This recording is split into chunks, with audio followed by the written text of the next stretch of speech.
Muchísimas gracias por la oportunidad de estar aquí con ustedes hoy. Me siento honrada por estar aquí. Y vamos a comenzar a hablar sobre los avances en el tratamiento de cáncer de tiroides enfocados en el cáncer avanzado de tiroides, incluyendo conversar sobre tratamientos que están aprobados y tratamientos que están bajo investigación.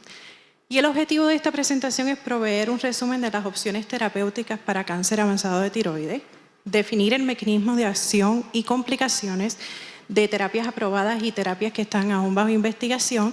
y discutir algoritmos de decisiones de cuándo comenzar la terapia sistémica en estos pacientes. En el universo de cáncer de tiroides comenzamos por el cáncer diferenciado de tiroides, el cual la mayoría consiste de cáncer papilar de tiroides, un 89%, en el cual la mutación predominante es el BRAF, seguido por cáncer folicular de tiroides, en el cual la mutación principal es el RAS. Los cánceres diferenciados de tiroides también incluyen la variante folicular conocida también como oncocítica, en el pasado llamada Hurtle cell. Y a medida que se van añadiendo mutaciones adicionales en estos tumores, se pueden convertir en tumores pobremente diferenciados y eventualmente en el cáncer más agresivo de tiroides, que es el cáncer anaplásico de tiroides, considerado entre las malignidades más letales que existen. En cuanto al manejo de cáncer de tiroides diferenciado, inicialmente es luego de la evaluación de un nódulo tiroideo, se procede al manejo quirúrgico y es muy importante evaluar ese reporte patológico para hacer una estratificación de riesgo, evaluar la tiroglobulina postoperatoria como un marcador a seguir a lo largo del curso de la historia de la enfermedad. Y dependiendo de estos factores se toma la decisión de uso selectivo de yodo radioactivo, debido a que las células de tiroides en el cáncer diferenciado tienen la habilidad de capturar yodo y utilizamos esto a nuestro favor para el tratamiento de estos pacientes. Luego de eso también se mantiene a los pacientes en lo que se conoce en una terapia de hormona de supresión, lo cual consiste en darle una dosis más alta de levotiroxina para mantener el TSH bajo y así evaluar periódicamente la respuesta basada en estudios de imágenes y la respuesta bioquímica de la tiroglobulina. La Asociación Americana de Tiroides divide el riesgo de recurrencia estructural en bajo, intermedio o alto, utilizando el reporte patológico del tumor, la variante, el tamaño del tumor, cuántos ganglios están envueltos. Y en base a eso tomamos la decisión de quiénes se benefician realmente de recibir yodo radioactivo. Así que es muy importante para nosotros como clínicos tener esa comunicación con nuestros colegas en patología. Sabemos que hay un cáncer de tiroides diferenciado, alto riesgo, en el cual podemos ver características como invasión macroscópica del tumor, casos donde el cirujano se comunica con nosotros y nos dice que no pudo remover el tumor por completo, la evidencia de metástasis distantes, nódulos bastante grandes, más de 3 centímetros, y en el caso de cáncer folicular de tiroides, cuando vemos una invasión vascular en más de 4 focos. En cuanto al caso del cáncer medular de la tiroides, como bien dijo el doctor Román, este tumor es raro, ocurre en menos de 5% de todos los casos de cáncer de tiroides. Se origina de las células C-cells de la tiroides, por lo cual en este tipo de tratamiento en este tipo de cáncer nosotros no utilizamos el uso de yodo radioactivo.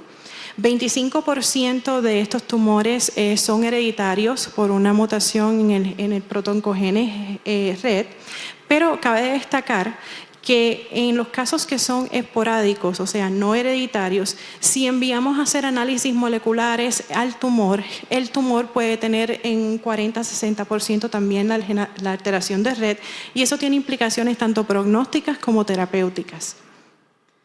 El manejo del cáncer medular de la tiroides consiste mayormente en que, primero que nada, todo paciente se beneficia de tener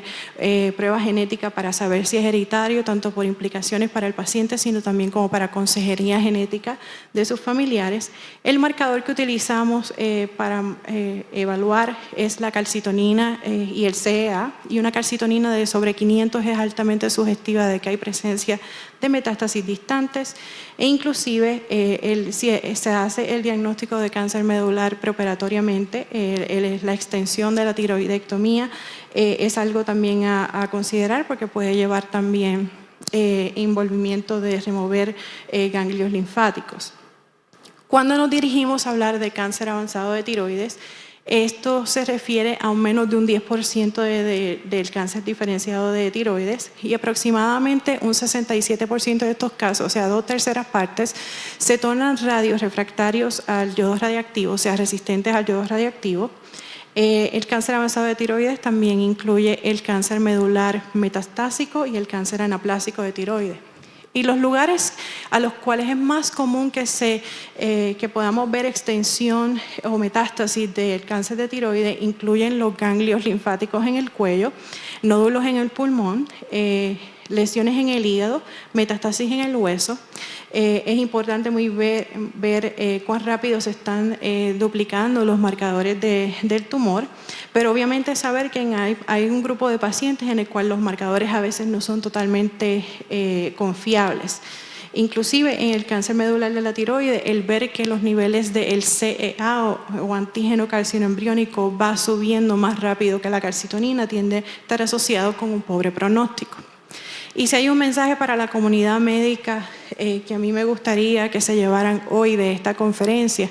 es que el cáncer de tiroides no es un cáncer bueno, porque por años desafortunadamente este tipo de malignidad ha sido caracterizada como un cáncer bueno, y no lo es. Para nuestros pacientes de cáncer avanzado de tiroides, desafortunadamente al sol de hoy no tenemos una cura, y todas estas imágenes que están viendo de enfermedad bastante extensiva, incluyendo metástasis dermales, han sido pacientes que yo he tratado en las clínicas. Así que el doctor Román mencionaba que él hablaba de los nódulos de tiroides con urgencia. Yo también hablo del cáncer avanzado de tiroides con urgencia, porque para estos pacientes necesitamos equipos multidisciplinarios y especialistas y muchas más opciones de tratamiento. Y es así como nace la especialidad de endocrinología oncológica, para tratar de eliminar la brecha que existe entre la endocrinología y la oncología, sino trabajar juntos por el bien de estos pacientes y crear líderes que estén orientados a esta enfermedad y educar a la futura generación de médicos para que tengamos mejores opciones de tratamiento para nuestros pacientes. Y no hay mejor manera para hablar sobre un tema que bajo el enfoque de un caso. Esto es una paciente de 80 años, la cual presentó en el 2012 con cáncer papilar de la tiroides envolviendo nodos locos regionales, la cual tuvo su tiroidectomía total y recibió un curso ayudante de yodo radioactivo, y bajo cernimiento eventualmente se descubrió que tuvo una recurrencia, la cual fue tratada quirúrgicamente y con un curso adicional de yodo radioactivo. Y con el pasar de los años desarrolló una linfadenopatía en el nivel cervical 3, la cual en aquel momento su equipo de médicos trató con una ablación con etanol. Y justo antes de empezar la pandemia, la paciente empezó a notar que ese nódulo estaba creciendo rápidamente. Y su cirujano muy sabiamente entendió que era momento de eliminarlo quirúrgicamente, y la paciente tuvo una disección de cuello, la cual fue bastante extensiva porque ya el tumor estaba tratando de invadir los tejidos de la piel. Y la patología de esta cirugía reveló cáncer anaplásico de tiroides 4.5 centímetros,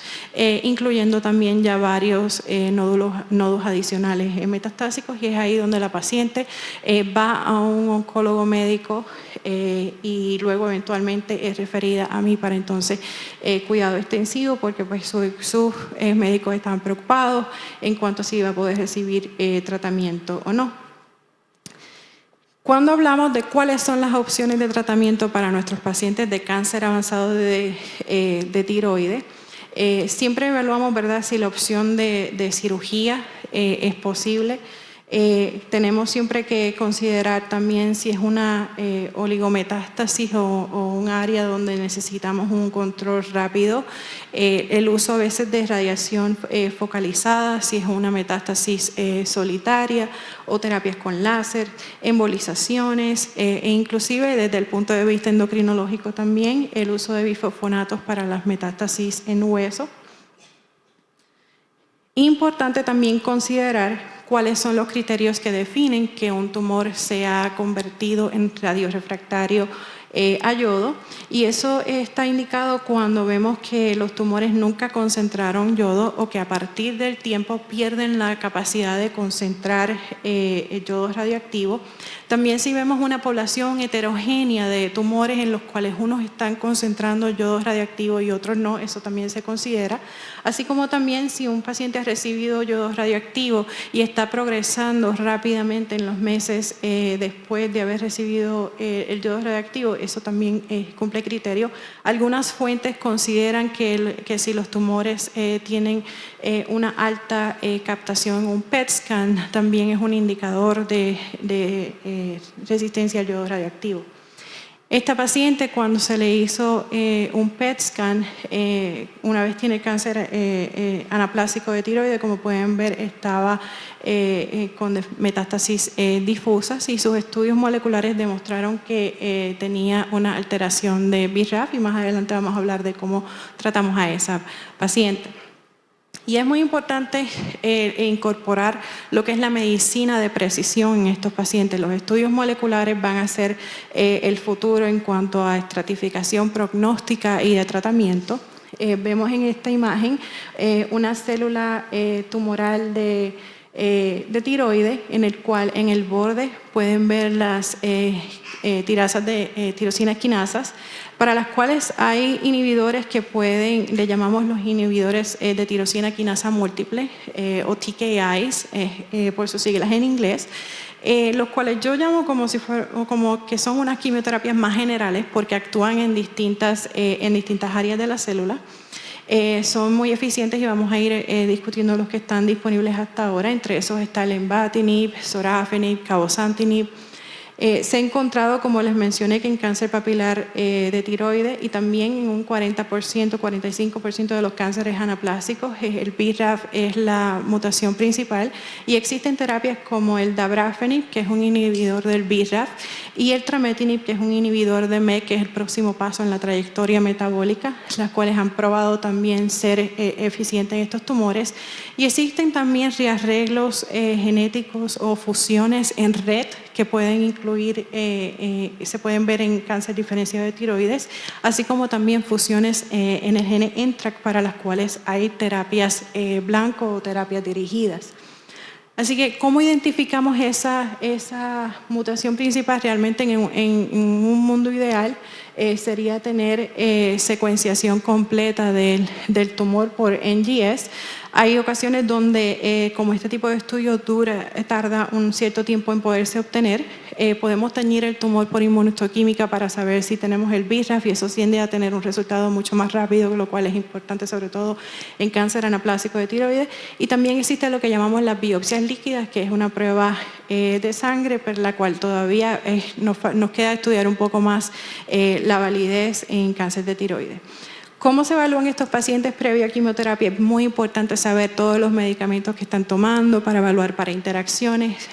Hay veces que tengo pacientes que ya yo sé que en algún futuro por su razón de progresión van a necesitar terapia sistémica. Pues ese tiempo yo lo trabajo optimizando las comorbilidades porque muchos de los medicamentos que utilizamos van a exacerbar las condiciones médicas subyacentes. Importante evaluar una función cardíaca de base. Y evaluar también una imagen en el cerebro, un MRI del cerebro, y la interrogación genética del tumor y trabajar idealmente en un equipo multidisciplinario. Esto fue un estudio que realicé hace unos años en el cual evaluamos retrospectivamente pacientes que tenían cáncer de tiroides en los cuales se le detectaron metástasis en el cerebro. Y lo que es relevante del estudio es que actualmente las guías de la Asociación Americana de Tiroides tienen como indicación realizar imagen de MRI en el cerebro justo antes de empezar terapia sistémica, o si tienes una elevación en los tumores, en los marcadores tumorales que no puedes explicar radiográficamente. Sin embargo, en nuestro estudio encontramos que sobre 56% de los pacientes tenían metástasis total en el cerebro totalmente asintomáticas, pero todos los pacientes tenían por lo menos un otro lugar de metástasis distante. Por lo tanto, yo siempre abogo fuertemente que si tengo un paciente que tiene enfermedad metastásica y está progresando, idealmente no olvidarnos de evaluar también el cerebro. Vemos que a medida que van aumentando la cantidad de lesiones de metástasis en el cerebro va disminuyendo la sobrevida, y en este estudio que terapias como cirugía estereotáctica o cirugía eran los que estaban asociados a una mejor sobrevida, pero este estudio sufre del sesgo de que aunque parecería que la terapia sistémica como primera línea para metástasis en el cerebro tiene una peor sobrevida, realmente es que estos pacientes que fueron directos a terapia sistémica era porque estaban o más debilitados, no eran candidatos para cirugía o tenían otros lugares que estaban progresando rápidamente. Y en esos pacientes sí pudimos identificar en la mayoría de los casos una alteración genética responsable de por qué el tumor estaba progresando, y tal parece ser que cuando hay mutaciones adicionales como lo es el TERT mutation, tienden a ser de peor pronóstico para estos pacientes. En cuanto a las opciones terapéuticas y esa decisión de cuándo empezamos a dar terapia sistémica, es algo que es bastante variable, pero en general, si tenemos un paciente que está teniendo síntomas por sus metástasis, un paciente que tenga metástasis en el pulmón y está presentando disnea, pacientes que están progresando dentro de los 6 meses de monitoreo, o pacientes que tienen tumores en lugares donde si hay progresión adicional sería algo catastrófico, o sea, una localización peligrosa, tienden a ser indicadores en general para comenzar terapia sistémica. Y hablando de las quimioterapias generales o inhibidores de tirosina quinasa, el primero que fue aprobado en Estados Unidos fue el sorafenib por el ensayo clínico llamado el Decisión.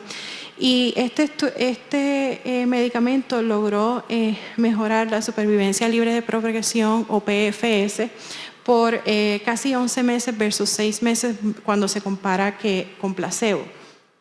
El segundo que utilizamos con bastante frecuencia es el lenvatinib, porque es un medicamento que es potente y logró mejorar la PFS a 18 meses versus casi 3 meses en placebo, lo cual es una excelente respuesta. Inclusive para aquellos pacientes que habían sido previamente tratados con otro tratamiento, era de aproximadamente 15 meses, y se ve unas respuestas parciales de como 63%, unas respuestas parciales que haya una disminución en el tamaño del tumor de por lo menos un 30%. Este tipo de terapias, como les mencioné, no son una cura. Yo le explico a mis pacientes que estamos básicamente poniéndole un freno a la enfermedad, tratando de disminuir la cantidad de tumores y tratando de detener la progresión de la enfermedad.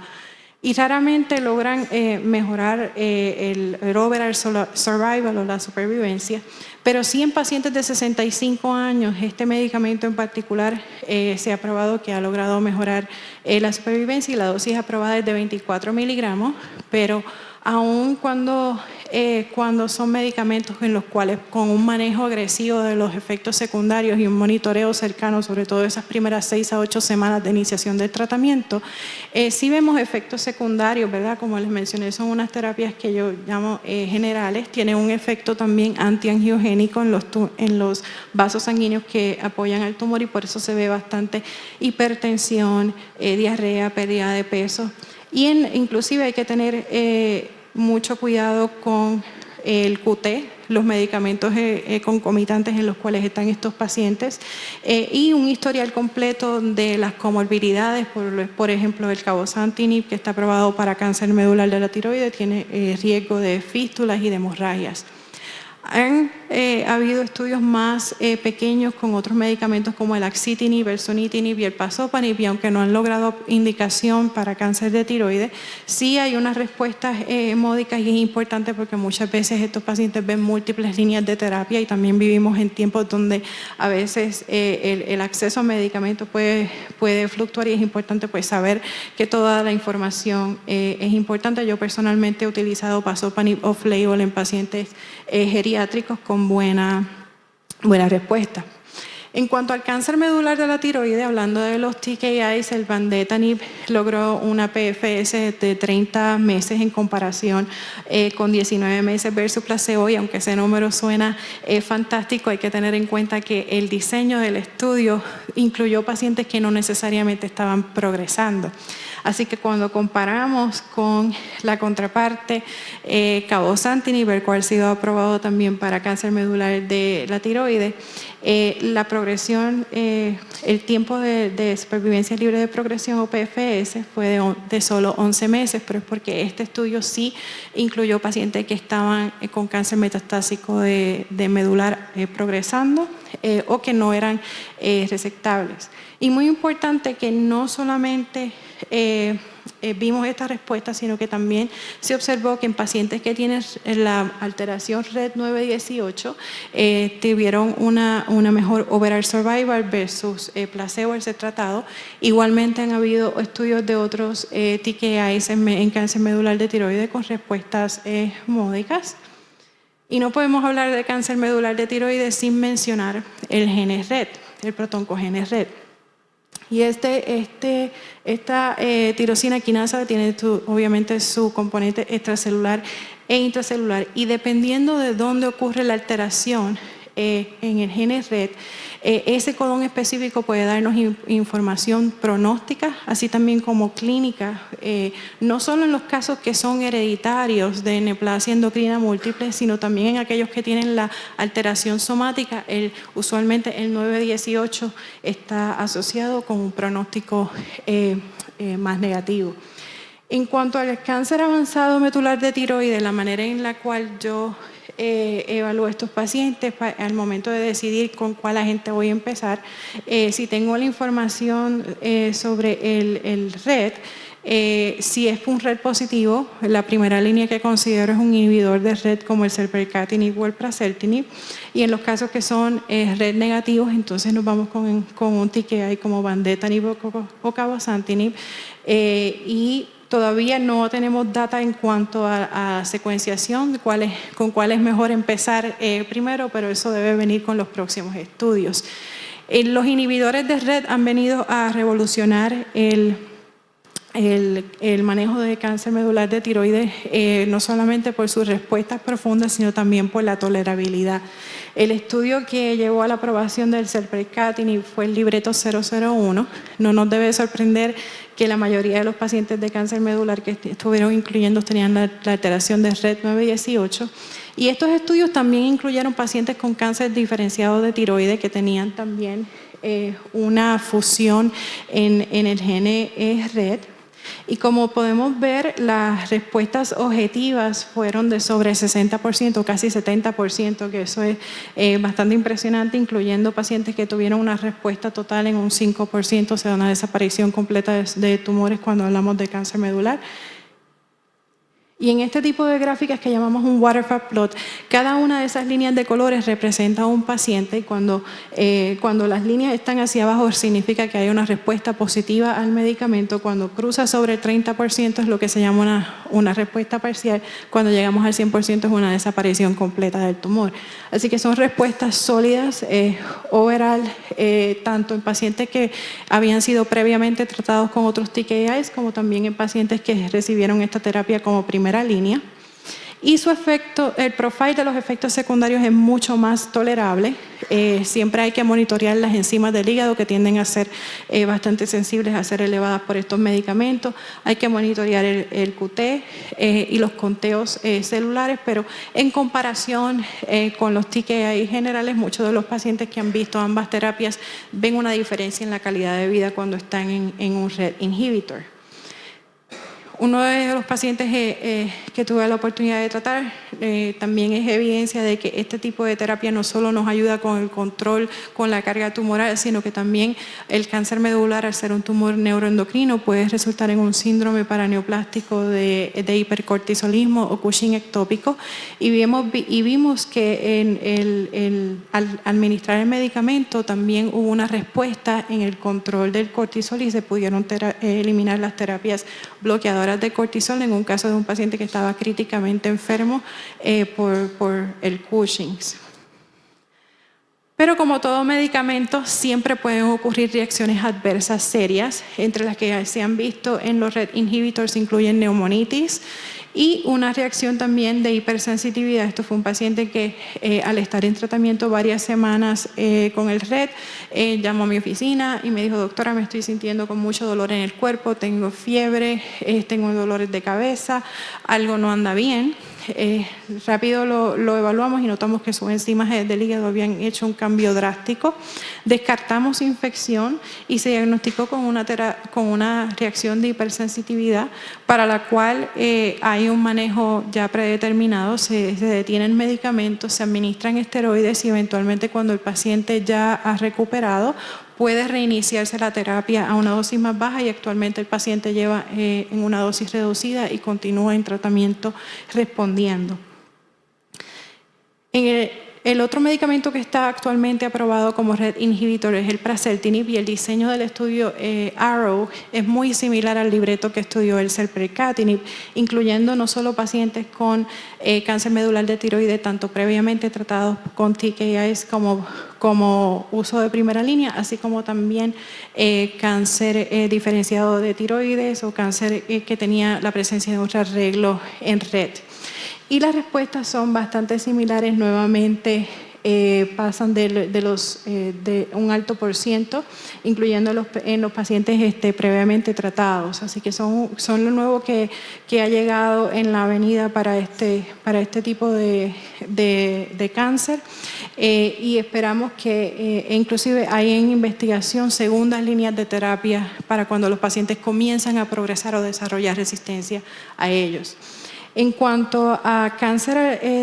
de tiroides diferenciado o anaplásico con una fusión de RET, las respuestas objetivas fueron de 79% en selpercatinib, 74% de estas respuestas fueron respuestas parciales y con el prazeltinib vemos algo similar con un 89% de las respuestas overall.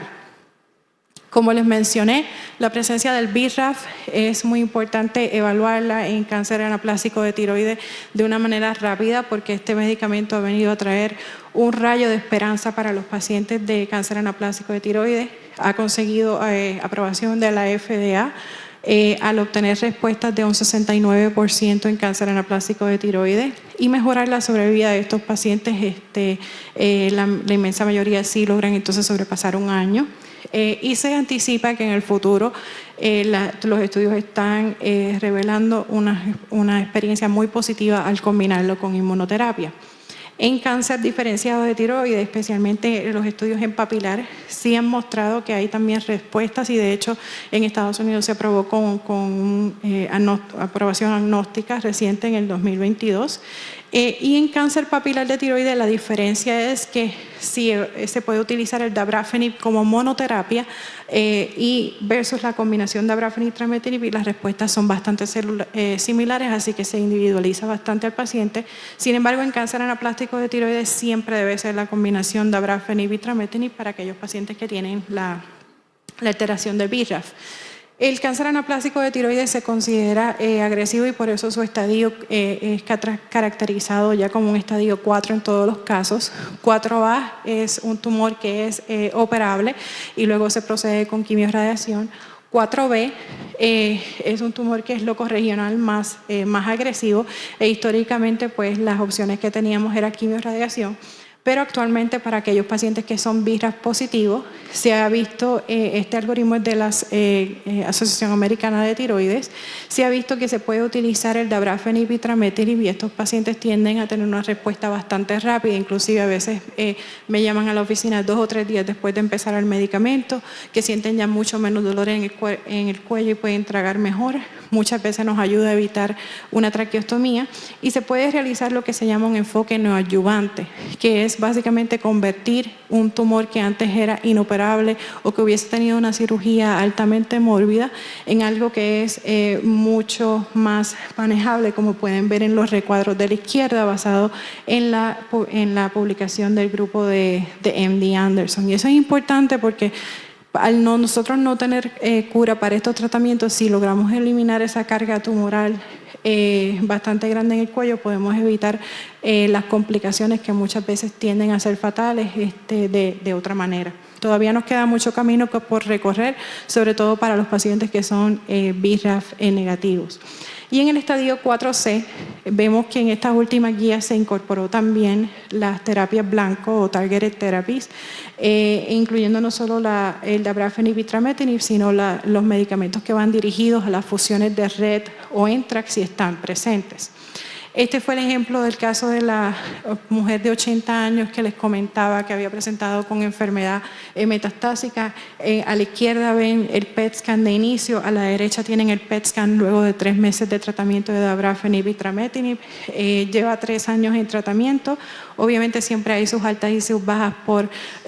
efectos adversos, pero hasta ahora han sido manejables y convirtió lo que hubiese sido un pronóstico de días en poderle brindar a esta paciente 3 años más de vida con su familia. Estos tratamientos para las terapias blanco también nos han traído como secuela posibles alternativas terapéuticas como lo que es la rediferenciación. Y eso lo que significa es que a veces luego de estar varios meses o semanas o meses en estas terapias, los tumores en cáncer diferenciado de tiroides pueden volver a ganar la habilidad de atrapar yodo radioactivo, y esa resensitización ha sido estudiada, por ejemplo, en el caso de tumores alterados en BRAF utilizando dabrafenib por 4 semanas, y vemos una reducción en los tumores durante ese tiempo, pero aquellos que luego se les hace un scan para ver si hay captación de yodo y hay captación y reciben una dosis adicional, hemos visto que en la inmensa mayoría o pueden tener una respuesta parcial o por lo menos estabilidad en la enfermedad. Este estudio fue la experiencia retrospectiva del grupo de MD Anderson. Eran pacientes que algunos llevaban en tratamiento, en terapia por varios meses, y luego se les hizo un scan y vieron que había la oportunidad de administrarle un curso adicional de yodo radioactivo que en promedio fue de 200 milicuries, y luego de eso se puede continuar la terapia sistémica, y en promedio pueden ver que están entre 14 en un rango de 4 a 20 meses sin tener que recibir de nuevo la terapia sistémica. Y uno de mis intereses clínicos es, ¿verdad?, cuándo implementar la rediferenciación, cuál es el perfil de pacientes que se beneficiaría de este enfoque, porque tiene la ventaja de que si nosotros podemos hacer algo para volver a regresar el reloj a ese momento donde podemos simplemente tener que continuar entonces el monitoreo activo en lugar de comprometer al paciente a la toxicidad financiera y física de tener que estar en quimioterapia a largo plazo, yo creo que esto es un enfoque muy prometedor. Este paciente que están viendo en pantalla es uno de mis pacientes el cual desarrolló metástasis en el pulmón a lo largo de su historia de enfermedad, las cuales fueron demostradas a ser resistentes al yodo radiactivo, y se le pudo administrar una dosis adicional de 200 milicuries, y como pueden ver,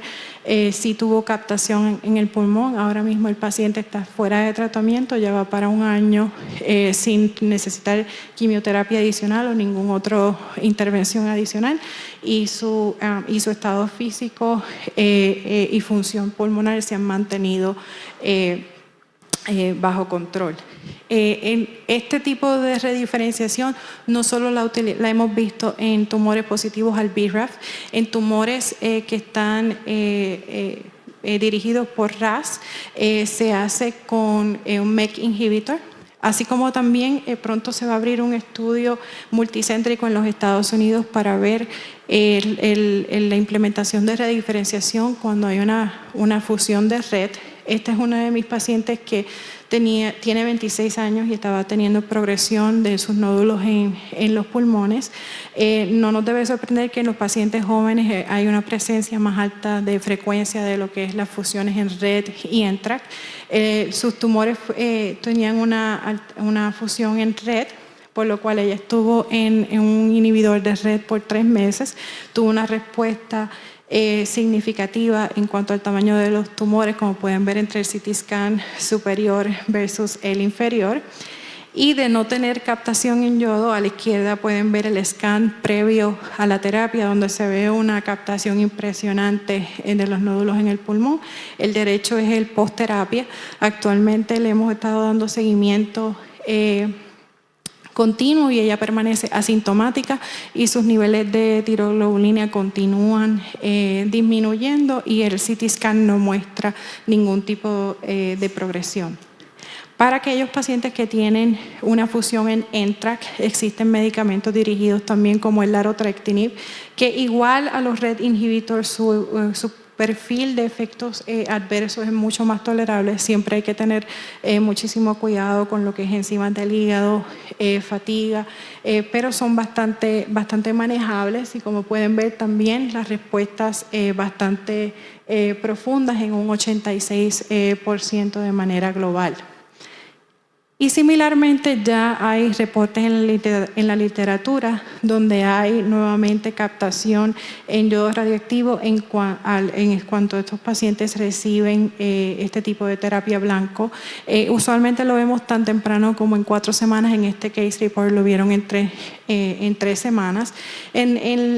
Cuando yo he implementado este enfoque en pacientes fuera de ensayos clínicos, usualmente tiendo a tomar un poco más tiempo, porque las primeras semanas es como llevar a que el paciente pueda estar tolerando la terapia, manejar los efectos adversos que ocurren de manera aguda, porque es muy importante que el paciente esté continuamente, por lo menos en esas 4 o 6 semanas antes del yodo radiactivo y durante el tratamiento de yodo radiactivo, para que el tratamiento sea eficaz. Y no podemos, ¿verdad?, cerrar la conferencia sin hablar del futuro, posiblemente de cómo puede afectar estas terapias también el enfoque quirúrgico inicial de un paciente. Lo vimos ya en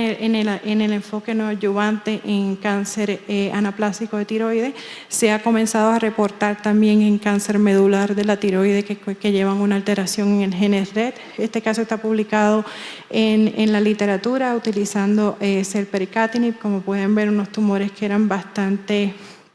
prominentes, luego de haber estado un tiempo en la terapia, disminuyen bastante, lo que hace una cirugía menos mórbida. MD Anderson recientemente publicó una serie de pacientes, como pueden ver en la imagen a la izquierda. La referencia está colocada en las diapositivas para el que quiera leer el estudio más en detalle. Y hay un estudio que se está actualmente haciendo con eso. Realmente acabamos de sobrevivir también, de pasar un periodo de pandemia donde no todos mis pacientes tenían la oportunidad de viajar a centros donde estuviera el ensayo clínico activo, y es algo que sí corre correlaciona con la experiencia que yo he visto en el mundo real, y pues es algo que siempre se debe considerar cuando alguien llega con una masa prominente en el cuello, tratar de obtener ese estudio molecular a tiempo porque puede inclusive afectar el manejo inicial del paciente. La inmunoterapia, que ha venido a revolucionar el campo de los diferentes tipos de cáncer, básicamente funciona activando el propio sistema inmune del paciente para hacer que este ataque básicamente al cáncer. Y como monoterapia se han visto unas respuestas módicas en cáncer de tiroides, pero se piensa que el futuro va a estar en combinación con los antineoplásicos orales. Hay varios estudios ya, por ejemplo, en cáncer anaplásicos de tiroides, en los cuales se ha visto que se ha mejorado la supervivencia de los pacientes al combinar terapias contra el BRAF, el MEK, con un agente de inmunoterapia, así como también hay estudios que han también demostrado respuestas favorables utilizando la combinación del lenvatinib y pembrolizumab en cáncer anaplásico de tiroides. Hay unos recursos muy valiosos para sus pacientes y también como para ustedes como médicos en la Asociación de Sobrevivientes de Cáncer de Tiroides del TAICA. Ellos tienen todo un libro de recetas bajas en yodo que está también en español. Muchos de estos recursos están en español para sus pacientes. Y tienen muchas conferencias también que están tanto en inglés como en español, que pues son de gran beneficio para la comunidad en general. Y un mensaje muy importante es que al manejar el cáncer avanzado de tiroides no debe existir el yo, sino debe existir el nosotros como equipo, poniendo siempre al paciente en el centro, incluyendo a todos nuestros colegas relevantes, desde manejo de soporte, desde el médico primario para que nos ayude con las comorbilidades, desde el radioonco, el cirujano, el patólogo, para evaluar en esta gama de opciones que tenemos cuál es la que es realmente la mejor para nuestros pacientes, porque siempre hay guías que se actualizan frecuentemente, que es muy importante seguir la medicina basada en evidencia, pero siempre no podemos olvidarnos de no perder la perspectiva de qué es lo mejor para el paciente que tenemos al frente, tomando en cuenta su contexto completo, como entidad, como persona, y no olvidarnos de proveerle todo el soporte necesario, porque cuando iniciamos terapia sistémica en cáncer de tiroides, pues no es por un periodo determinado, muchas veces es un tratamiento a largo plazo y es importante acompañar al paciente de la mano, manejando sus efectos secundarios y escuchando su voz de cómo podemos hacer que su camino sea más fácil. Con esto cierro mi presentación. Aquí está mi correo electrónico. Estoy agradecida de las instituciones en las cuales he podido practicar, a los pacientes que han confiado su cuidado, y estoy dispuesta a colaborar, no solo en iniciativas clínicas o de investigación, o si simplemente quieren discutir algún dato interesante. Este es mi correo electrónico. Muy agradecida y honrada al Laboratorio Hematológico por su invitación, y ha sido un programa excelente, y espero que permanezcan aquí el resto del día para escuchar a mis colegas.